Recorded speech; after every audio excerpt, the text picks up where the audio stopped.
if there is going to ever be reform within the agency, you would be the first person that's called. Thank you. Because whether or not people agree or disagree, it's something that you've been true to yourself and true to your cause and your belief that, you know, human rights been is unwavering in this position. Yeah, I mean, human rights is such a key fundamental to who John is, and so I always think that perhaps you would end up being that person that is able to bring in reform. What would be like 3 things that you would want to immediately do in a reform structure if there was that opportunity? Wow, that's a good question. Number 1, I would do away with extraordinary rendition. It is so patently illegal. And, this disingenuous wink and nod where we pretend to not know that the prisoner is going to be tortured, that has to end.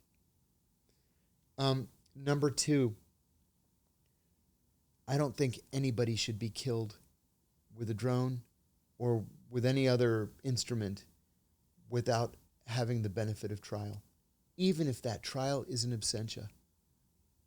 It shouldn't be up to the United States to have a meeting every Tuesday morning, which is what they do at the National Security Council, where the Deputy National Security Advisor for Counterterrorism comes up with the kill list, which is what they call it. It's a list of everybody to be killed that week. That's not the American way. That's not what the Constitution has taught us. We're supposed to be a nation of laws. So either we are or we aren't. This is something else that's very important to me. In 1978, Congress mandated the drafting of a human rights report for every country with which the United States has diplomatic relations. I happened to be the human rights officer for 2 years when I was in Bahrain, and I wrote the report, which goes to Congress. So my job as the human rights officer, just as an example, was to go into the Minister of Interior's office and say, Your Highness, you cannot murder a 15-year-old boy for marching in a pro-democracy demonstration. You can't do that. That's a violation of, X, Y, and Z laws. I have to report this to Congress, and they may cut off weapon sales to you. You have to respect human rights. But then maybe the CIA station chief goes in and says, Don't pay any attention to the human rights guy. We want you to open a secret prison here, and you can torture people that we turn over to you, and we'll pretend that they're not here, and then you tell us what they say under torture, and we'll give you $10 million. They're going to listen to me, or are they going to listen to the CIA? They're not going to listen to me. So either we're a nation of laws, either we're a nation that respects human rights and civil liberties, or we're not. But we can't pretend to be this shining city on a hill, as Ronald Reagan said, and have secret prisons and extraordinary renditions and torture programs and kill lists and drone programs. Come on. We're not fooling anybody. It has to be one or the other. And so those are the changes I would make. Wouldn't that increase the threat to the United States? How Absolutely. do we protect ourselves? Absolutely. I would rather be subject to another terrorist attack than to ignore the rights given to us in the Constitution. Sorry. But that's my position. Yes. It was Benjamin Franklin who said, or Thomas Jefferson, I don't remember now, who said that governments that want both security and freedom will end up with neither. Yeah. I don't remember who said it, but yeah. Dick Cheney once said, while he was vice president, he would rather keep 1,000 innocent people locked up in Guantanamo than to allow one guilty one to go free. And I'm exactly the opposite. I think that the Constitution the freedoms that we have enshrined in the Constitution are so important that we have to risk the bad guys going free in order to preserve the rights that the rest of us have. This is who you are. Like, you just stand by that belief, and where does that come from? It's like it's in your soul. It is. The truth is, I grew up in a very tightly knit Greek Orthodox family. Church was a part of our culture, right? It wasn't just church. It was a meeting place, and, Greek school was there, and all of our friends were Greek, and my parents instilled in me, well, a couple of things. Number one, a real sense of right and wrong.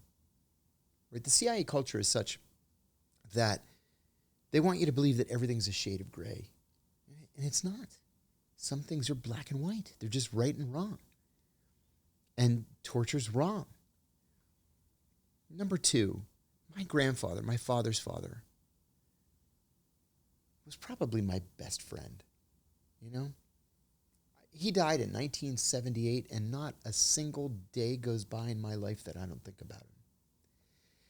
He was so grateful to this country for letting him emigrate here. He had a framed picture of Franklin Roosevelt on the TV until he died. I have it now. But he instilled in us this idea that this country has been so generous to us and so magnanimous that we should only consider public service to pay it back.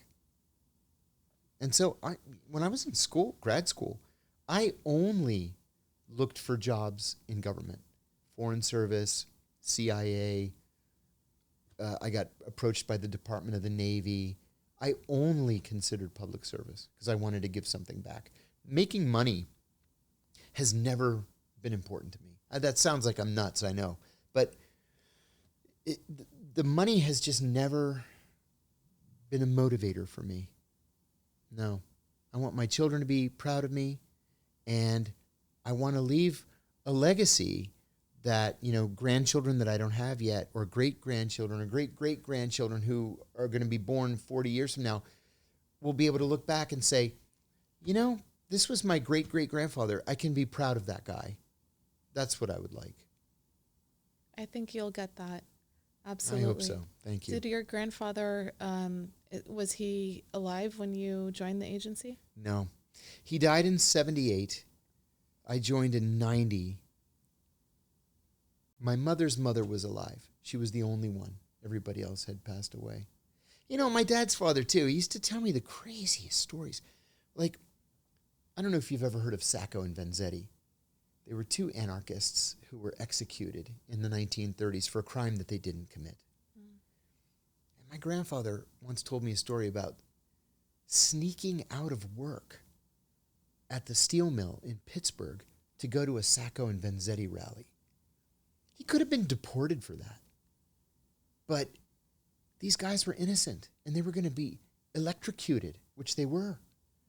And he said, somebody had to say something, right? There was a rally.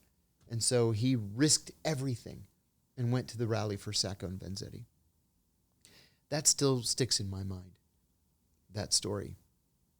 And, there's another story, too, and this is kind of apropos of nothing, but I was always the good kid in my family. My brother was really bad. And now he's like wildly successful music producer and writer, songwriter in LA, multiple Grammy awards, and huge. I was the good kid. But I always had a little bit of a problem with authority. Now I have a serious problem with authority. My grandfather told me this story one time, that he was in line at the Frantic Savings and Loan in Mercer, Pennsylvania in 1934 to cash his paycheck. And while he's standing in this line, John Dillinger comes into the bank with his gang and holds up the bank. And Dillinger told everybody not to worry, that they're there for the bank's money, not their money. And they robbed the bank and they left. Well, Dillinger's like a folk hero, right? He was number 1 on the FBI 10 most wanted list, and the FBI shot him in the back like the cowards that they are. But this idea, this kind of Robin Hood idea, it always stuck with me. And I so wanted to believe that that story was true. So when it came time to write my first book, I said to my brother, I want to tell that story in the book, but I don't know if it's true. So I took some time off from work and I drove to Mercer County, Pennsylvania, to the Mercer County Historical Society. And I said, my grandfather used to tell this story about how he was in the bank when Dillinger robbed the bank. And I'd like to know if it actually happened. Not only did I find the newspaper article about the bank robbery, but the newspaper interviewed my grandfather. Wow. Yeah. And so I was able, and I think that's where this distrust of authority comes from. Mm-hmm. You know, it was another situation in Pakistan. The night of the Abu Zubaydah raid, we captured, I'm not allowed to say the number, but it was many dozens of Al-Qaeda fighters, 13 safe houses, dozens upon dozens. We captured so many people. We had to bring them to our safe house. We had a 10-bedroom safe house. We had to bring them in shifts in a paddy wagon, 10 at a time, to interrogate them, take their pictures, their fingerprints, all that stuff. And there was this idiot working for me. His father had been a big muckety-muck in the CIA leadership, and this guy flunked out of the operational training. So they had him in a position called SOO, Special Operations Officer, which means you flunked out of the ops training. So now they do surveillance. They're assistant to the case officer, the operations officer. So this guy flies out with another dozen or so SOOs. And I'm telling him, I want you to do this. I want you to do that. You go here. You go there. They come in with this shift of prisoners, and they all have hoods on. I said, why are they hooded? And this idiot says, we don't want them to see our faces. I said, are you seriously telling me that you have never read the Geneva Convention? Seriously. It is a war crime to put hoods on them. Take the hoods off.